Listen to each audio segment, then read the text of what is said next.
Blog part 2 আমরা বাসে বসে আছি বিকজ আজকে ফার্স্ট ডে আর পৌঁছে গেলাম এই যে আমাদের কাঙ্ক্ষিত ডেস্টিনেশন। এখান থেকে আমাদের বোট ছাড়বে, তো we are just waiting for our boat. এখানে প্রচুর বোট রয়েছে কারণ প্রচুর মানুষ যাচ্ছে।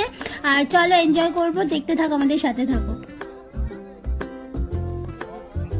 আর এখন আমরা লঞ্চে উঠে সিট ফিট নিয়ে পুরো বসে গেছি আর লঞ্চ ছেড়েও দিয়েছে। দারুণ লাগছে একদম ফার্স্ট স্টার্টিং। একটু পর আমাদের ব্রেকফাস্ট আসবে, মানে ফার্স্ট টিফিন, লঞ্চের ফার্স্ট খাওয়া দাওয়া স্টার্টিং হবে।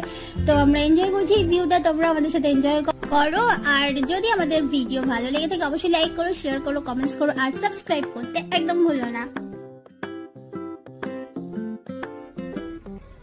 And now this one is our first stop, first destination, Hamilton সাহেবের বাংলো। সো আমরা এখন এখানে আছি, পরের ভিডিওতে তোমাদের সবকিছু ঘুরে আরো দেখাবো। Stay tuned, চলো বাই বাই।